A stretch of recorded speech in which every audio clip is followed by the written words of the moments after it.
Tim, you didn't really have film on Castleton coming into this one. Yeah. What did you think of his performance tonight? I thought he was outstanding. I thought he played, you know, he's a slender kid, but he played physical. And did he hit a three? No. No? Did he hit a jumper? Maybe he did. I don't think so. No? I just thought he did a good job around the basket. And, you know, he was aggressive. And Coach Beilein does as good a job as anybody in the country finding that center late on a roll, close to the basket, late in the clock. And, you know, his scheme is really good that way. And I thought he played well. You know, I was wondering how they were going to do things without Matthews and who they were going to go to because they're thin too. And I thought he did a really nice job. When did you know Matthews wasn't playing? Just right before the game. Yeah, they hit that pretty well. They got off to a good start against you guys. What went wrong early for you? Everything, right? You know, I thought they were more aggressive on offense, more physical on defense. So you go in and you look, I'll diagnose our problems here, right? So we've got 3 starters over 15 at halftime, 2 subs 5 for 7, running the same offense. Like, why does it work for the subs but not them? So I think you have to look at your mental challenge. You're playing Michigan, who's playing for a championship. You've got to meet or exceed that kind of intensity, and we certainly weren't up for that challenge. What was your evaluation of Isaiah Livers and defensive plan on James Palmer? Yeah, I thought he did a really good job. Isaiah is a guy, he's was a starter last year. This year he spent a lot of time coming off the bench. You know, I think he's an excellent player on both ends. He made threes.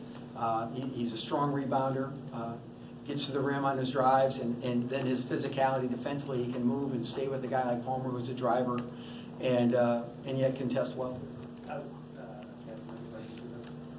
Nana or Kenton? Yeah, you know, I would say both those guys are hurt. I think Donna, you know, I mean, he's going to be sore. It was a hard fall, but he's up and able. Tom definitely sprained his ankle. How severe, I don't know. Just have to see. But Donna played really well, too. He gave us a spark. How did you try to stop Teske knowing the height advantage he had? Well, you know, the first 3 he got was a really, you know, a naked play design and really no way to get to him and just kind of roll the dice. Maybe it won't go in. And he makes 3 one game, none the next. You know, 2 one game, none the next. So I'm hoping we're going to get the offer. But, and then the second time, you know, we had a guy in the corner, a defender, and we're supposed to rotate up on him. And I said, why didn't you rotate? Well, my guy's a good shooter. I'm like, well, did he have the ball? No. Well, I've never seen a basket made if you don't have the basket. Have you? Like, have we ever seen a guy make a shot without the ball? So you got to get your butt up there and rotate. And we didn't, and he made us pay. And now the tone has been set, you know. What made Michigan's pick and pop, pick and roll games so hard to defend? That they made those threes. I guess just generally, what kind of improvement have you seen of Teske over the years? Yeah, that's a good question. Teske is a young kid that came in, you know, and really, until the end of last season, you know, he really wasn't on a scouting report. But you could see, I forget what game it was, he came in and played well. It's close to the Big Ten tournament. Maybe he was even in the Big Ten tournament. You know, then you get, when you come through for your team in an important occasion, it gives you a great deal of confidence. You know, I know that, and I would guess that's what happened with him. And now he just stepped in this year, and he's really done a nice job. He's got good hands.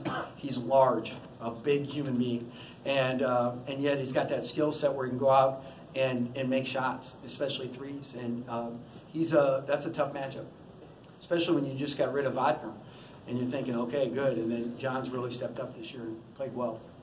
Did you know, watching the Michigan State video, that it was going to make your job tougher tonight? Yeah. Yeah, you like, if they're going to play for a conference championship, you can't lose at home. Certainly can't lose at home to a 10th place team. And so, you know, you talk to your guys, you get them going, and I think that just making shots early deflated our guys some. But, hey, this is not a league to feel sorry for yourself.